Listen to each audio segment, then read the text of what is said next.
I've not looked for work from anyone. Every day when I wake up, I've got a new email where people say, we want to hire you to do some work. The sales have been done already. I don't have to do any kind of sales support. I don't have to do any convincing. A lot of time when people email me for work, I'll say, this is my charge, these are my competitors, this is their contact details. If you want to contact them, they're probably going to be cheaper. And they're almost as good as me. Slight bit of arrogance in there.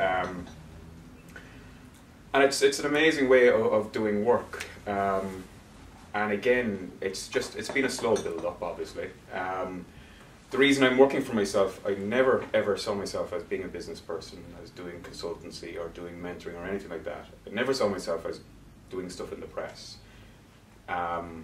It just happened. It's an accidental thing, so I'm an accidental business person.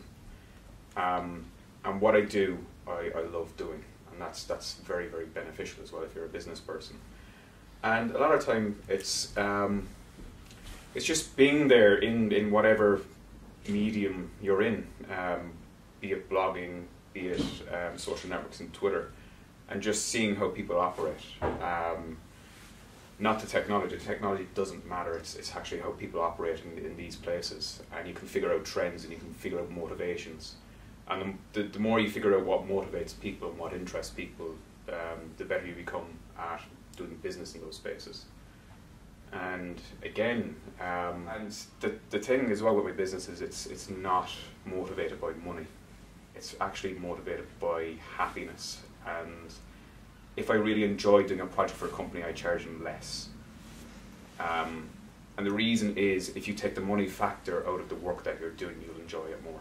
If money is the sole motivation or the main motivation for doing work, you'll actually start hating it more, and you'll start disliking your clients.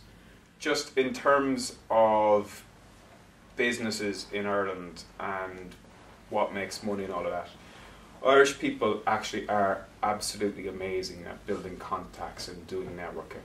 And I'm doing some work with a guy at the moment that's actually trying to highlight the amount of Irish people that are running companies all around the world that you probably don't know about.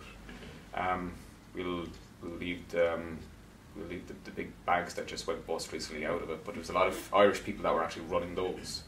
A lot of the very progressive companies in China are actually run by Irish people. There's a lot of Irish people in the middle management of those companies, and they're actually Chinese owned, but they're Irish run. And like Germany as well, there's a lot of Irish people there. It's like the hidden Irish network, and we're very, very good at that.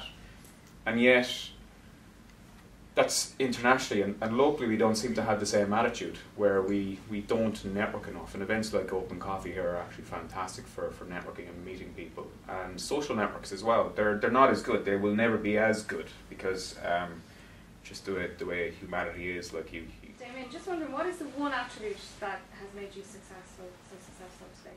I'm from Cork.